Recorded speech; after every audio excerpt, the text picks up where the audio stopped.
My cousin was shot and killed in the late 90s. He was only 21 years old. Too young to die. A victim of mistaken identity. Wrong place, wrong time, and a single irreversible moment. He and I got along well growing up. I loved him, of course. But we weren't particularly close. Not the kind of close where you talk every day or share secrets.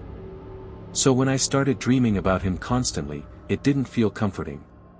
It felt disturbing. Draining. The dreams weren't vague or hazy. They were vivid. Sharp. Painfully real. I could see his face clearly. Hear his voice. Sometimes he would just stand there and look at me. Sometimes he would try to speak, but no sound would come out. I would wake up exhausted, as if I hadn't slept at all. Years passed. Life moved forward whether I was ready or not. I got married. Had a son. Moved houses more than once. New walls. New neighborhoods. New routines. But no matter where I lived, the dreams followed me. Always him. Always watching. Always present. It felt like something unfinished was clinging to me. One afternoon, years later, I fell asleep on the couch in our living room. Sunlight filtered softly through the windows. My son played quietly on the floor nearby, stacking toys and babbling to himself. My husband had night school and wouldn't be home until around 9. So it was just my son and me in the house. Safe. Ordinary. At some point, something changed.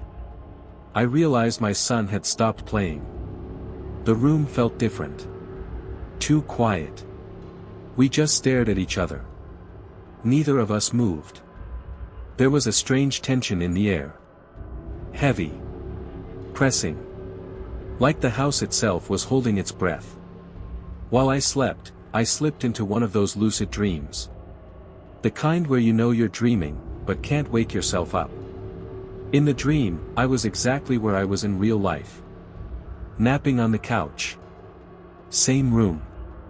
Same light. Same silence. But I knew something else too. I knew he was coming. I knew my cousin was approaching our house. And I knew, without question, that he was dead. That knowledge filled me with an overwhelming dread. Cold. Paralyzing. I couldn't move. I couldn't scream. I could only watch as he walked up our driveway. I saw his shadow pass across the front windows. Slow. Deliberate. I saw his silhouette through the frosted glass of our front door. Too real. Too solid for a dream. In the dream, my son noticed him. My son, only a toddler. He stood up. And began to toddle toward the front door. I tried to call out. Tried to warn him. But my voice wouldn't work. My mouth wouldn't open. My son babbled happily. The sound caught my cousin's attention. He tilted his head slightly, listening. Acknowledging him. Somehow, I found the strength to move. I lunged forward and wrapped my arms around my son. Holding him tightly against my chest. Silently pleading. I'm so sorry, Stephen. But please. Please. I can't. Please go. Please just go. I saw his shoulders slump. Like the weight of something unbearable had settled on him. He turned away from the door. From us. I felt horrible. Like I had rejected him. But the fear would not let go. I crept to the window beside the front door. Peeking through the glass. I watched him walk away. Down the driveway. Past the garage. Until he disappeared around the corner. Then I startled awake. My heart was pounding. My mouth was dry. The room was quiet again. I looked outside through the window. Everything was normal. The yard was empty. The street was calm. My son was back on the floor, playing as if nothing had happened. Everything was okay. I told myself it was just another dream. Just my mind replaying old trauma. I picked up a book I'd been reading. Trying to distract myself. Trying to ground myself in reality. At some point, I set the book down. And that's when I realized it again. My son had stopped playing. We were staring at each other.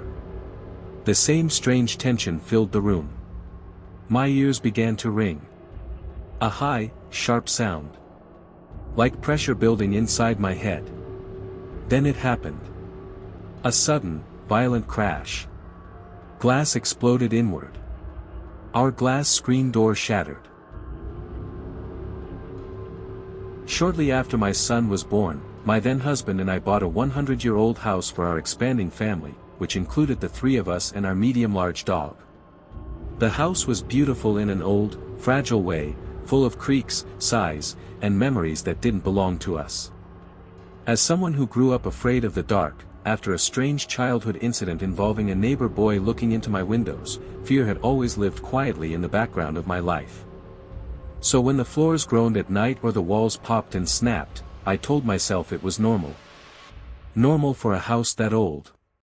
Normal for towering old-growth trees that scraped against the roof and tapped on the windows like fingers after sunset.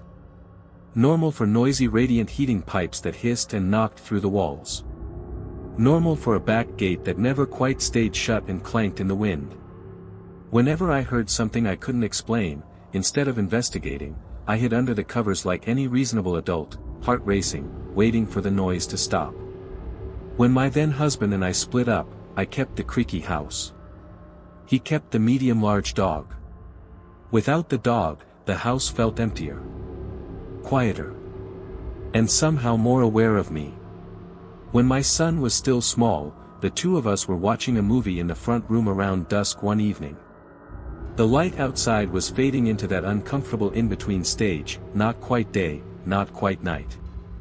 In the middle of the movie, my phone died. As a Type B personality, I only owned one charger, and it was usually lost somewhere in the house. That night, it happened to be in the kitchen. As I walked toward the counter to plug it in, an overwhelming feeling washed over me. My skin prickled with goosebumps. My stomach dropped. Every instinct in my body screamed that something was very, very wrong. I turned toward the backyard window. The back gate was open again. But this time, someone was sitting cross-legged in the yard, staring straight at the house. They wore a hood pulled low over their head and dark sunglasses, even though the light was nearly gone. They didn't move. Not when I froze. Not when I stepped closer to the glass to make sure I wasn't imagining it. They stayed perfectly still, even when I was sure they could see me. Even when I knew they could tell that I had seen them too. I locked the back door immediately, grabbed my phone and charger, and hurried into the dining room to my laptop. With shaking hands, I messaged the first person I saw online, telling them someone was sitting in my yard staring at my house. I told them my phone was dead and begged them to call the police if they didn't hear back from me in a few minutes. I assumed whoever was out there would leave once they realized they'd been spotted. People don't usually stay after that. Still, I waited, staring at my phone while it slowly powered back on, my heart pounding in my ears. My son asked for a glass of water. I awkwardly explained why we couldn't go into the kitchen right now, trying to sound calm. When my phone finally turned on, I called 911 immediately. I told the dispatcher I thought the person was probably gone, but asked her to please send an officer anyway. The way they had been staring felt wrong. Unsettling. She kept me on the line and asked if I could safely check the yard and the back door. I knelt down and crept toward the kitchen as quietly as possible. That's when I realized the problem. The back door was locked. But it had a dog door. A very large dog door. And there was no way to block it. Panic hit me all at once. I slowly stood to glance into the yard. And came face to face with the hood and sunglasses, inches away, staring directly at me through the glass. I stopped making sense on the phone. The dispatcher told me to grab my son and get to a locked room immediately. I ran to him, picked him up, and told him we had to leave right now. As I did, I heard it. The slow, deliberate sound of the dog door swinging open. I didn't hesitate. I ran out the front door, left it wide open, and sprinted across the street to my neighbor's house. I pounded on their door until they opened it and pulled us inside. They stopped their dinner party without question and distracted my son while I stared out the window, shaking. I cried uncontrollably, realizing I had left our indoor cat behind. Not long after, the police arrived. They walked through my side gate with the hooded figure in handcuffs. She had been sitting calmly on my back step. Her arm was lazily, deliberately swinging in and out of the dog door. Testing it. Waiting. I boarded the dog door shut that very night. But we moved soon after. Because after that, I could never be sure whether the sounds I heard at night were just the house anymore.